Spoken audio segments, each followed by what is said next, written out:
warahmatullahi wabarakatuh.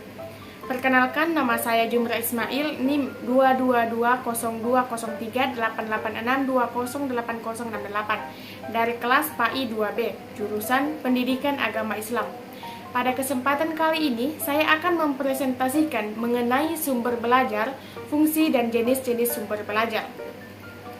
Video ini dibuat untuk memenuhi tugas mata kuliah perencanaan pembelajaran dengan dosen pengampu Bapak Dr. Usman MAG.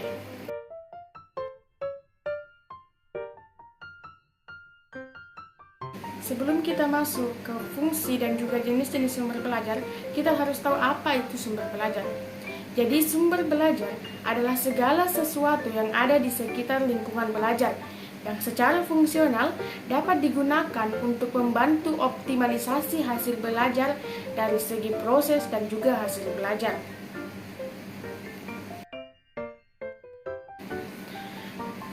Adapun yang termasuk dengan sumber belajar adalah semua sumber baik berupa data, orang, dan juga wujud tertentu yang dapat digunakan oleh peserta didik dalam belajar, baik secara terpisah maupun secara terkombinasi, sehingga mempermudah peserta didik dalam mencapai tujuan belajar atau mencapai kompetensi tertentu.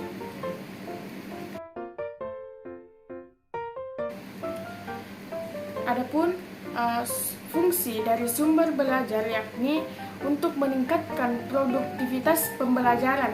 Nah, dengan jalan mempercepat laju belajar dan membantu guru ataupun peserta didik untuk menggunakan waktu secara lebih baik. Dapat mengurangi beban guru sebagai pendidik dalam menyajikan informasi sehingga dapat lebih banyak membina dan juga mengembangkan gairah dalam belajar.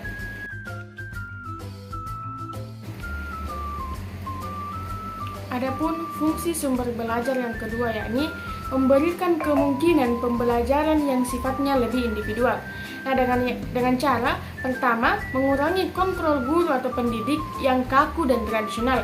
Yang kedua, memberikan kesempatan bagi peserta didik untuk berkembang sesuai dengan kemampuannya. Dan fungsi sumber belajar yang ketiga yakni memberikan dasar yang lebih ilmiah terhadap pembelajaran dengan cara yang pertama, perencanaan program pembelajaran yang lebih sistematis. Yang kedua, mengembangkan bahan pengajaran yang dilandasi oleh penelitian. Adapun fungsi sumber belajar yang keempat yakni lebih memantapkan pembelajaran. Nah, dengan jalan pertama meningkatkan kemampuan sumber belajar. Yang kedua, penyajian informasi dan bahan secara lebih konkret. Fungsi sumber belajar yang kelima yakni memungkinkan belajar secara seketika, yakni pertama mengurangi kesenjangan antara pembelajaran yang bersifat verbal dan abstrak dengan realitas yang sifatnya konkret. Yang kedua, memberikan pengetahuan yang sifatnya langsung. Fungsi sumber belajar yang keenam yakni memungkinkan penyajian pembelajaran yang lebih luas dengan menyajikan informasi yang mampu menembus batas geografis.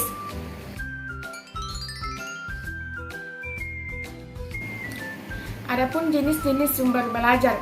Nah, secara garis besar, jenis-jenis sumber belajar dibagi menjadi dua bagian, yakni yang pertama, sumber belajar yang dirancang, yaitu sumber belajar yang secara khusus dirancang atau dikembangkan sebagai komponen sistem instruksional untuk memberikan fasilitas belajar yang terarah dan bersifat formal. Yang kedua, sumber belajar yang dimanfaatkan, yaitu sumber belajar yang tidak didesain khusus untuk keperluan pembelajaran dan keberadaannya dapat ditemukan, diterapkan, dan dimanfaatkan untuk keperluan pembelajaran. Adapun jenis-jenis sumber belajar menurut Zaitun Y. Al-Khalid dalam modulnya yang berjudul Sumber Belajar dari Berbagai Macam Sumber, menyatakan bahwa terdapat beberapa sumber belajar yang dapat dimanfaatkan, antara lain yang pertama, perpustakaan. Nah, perpustakaan ini digunakan sebagai sarana untuk meningkatkan wawasan dan pengetahuan, meningkatkan minat dan baca peserta didik, sebagai sarana pencarian ilmu pengetahuan dan informasi, sebagai tempat diskusi dan ajang bertukar pikiran kelompok antar pelajar. Yang kedua, media atau alat peraga. Nah, media belajar yang dimaksud adalah berbagai alat dan bahan yang bisa digunakan untuk membantu dalam menyampaikan materi pembelajaran. Yang ketiga, majalah dinding. Nah, sumber belajar ini layak dipertimbangkan terutama bagi dalam proses pembelajaran bahasa Indonesia atau Inggris. Mading dapat menjadi sarana penyebaran informasi atau pengetahuan dari hasil karya peserta didik, contohnya puisi, cerpen, dan lain sebagainya. Yang keempat, sumber lainnya. Nah, selain sumber belajar yang disebutkan tadi, guru atau peserta didik dituntut untuk mencari atau merencanakan sumber belajar lainnya di sekeliling sekolah dan masyarakat. Di antaranya, mengunjungi museum sesuai dengan materi, museum uang, museum sejarah, ataupun museum hewan. Yang kedua, studi tour, mengunjungi gedung geologi, lembaga permasyarakatan, atau lembaga pemerintahan. Yang ketiga, mengunjungi tempat ibadah, pasar, atau mal. Atau bahkan mendatangkan toko untuk diskusi, baik itu polisi, dokter yang membahas narkoba, anggota DPR yang membahas pemerintahan, dan lain-lain.